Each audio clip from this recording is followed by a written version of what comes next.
Asian কাপের প্রস্তুতি হিসেবে কাতারের ট্রেনিং সেশনে চলছে অনূর্ধ্ব-23 দলের কঠোর অনুশীলন। ফুটবলাররা প্রস্তুত হচ্ছেন এশিয়ার মূল মঞ্চে লাল সবুজের পতাকা তুলে ধরতে। কোচিং স্টাফরাও প্রাণপণ চেষ্টা চালিয়ে যাচ্ছে সব ভুল শুধরে শিষ্যদের নিখুঁতভাবে প্রস্তুত করতে। কাতারের লাল সবুজের প্রতিনিধিরা আর সেখানকার বাংলাদেশ এম্বাসিতে নিমন্ত্রণ পাবেন না তা কি হয়? সোমবার পুরো দলের সাথে শুভেচ্ছা বিনিময় করেন রাষ্ট্রদূত হযরত আলী খান। ফুটবলাররা ফটো সেশন করেন এম্বাসি অব বাংলাদেশের সামনে। কঠোর অনুশীলনের ফাঁকে খানিকটা স্বস্তি খুঁজে পান লাল সবুজের যুবারা। এরপর আবারও মাঠে ফিরে কঠোর অনুশীলনে মাতে বাংলাদেশ অনূর্ধ্ব-23 ফুটবল দল।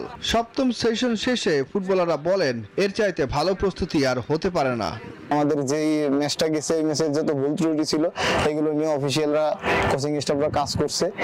তো আমাদের আর একটা সেশন আছে ভিয়েতনাম বাহরাইনে, এটা আমরা শেষ করে আমরা বাংলাদেশে। দলের সহকারী কোচ হাসান আল মামুন জানান এশিয়ার মূল মঞ্চে জায়গা পেতে সব ধরনের প্রস্তুতি নেওয়া হচ্ছে।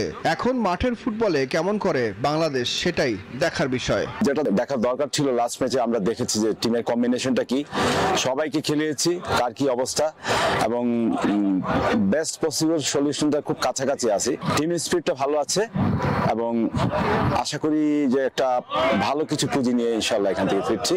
সেপ্টেম্বরে ইয়েমেনের সাথে ম্যাচ দিয়ে বাছাই পর্ব শুরু করবে Bangladesh.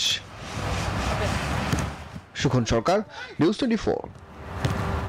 Gold's Gym across 30+ countries with over 700+ locations worldwide. Train anywhere, belong everywhere.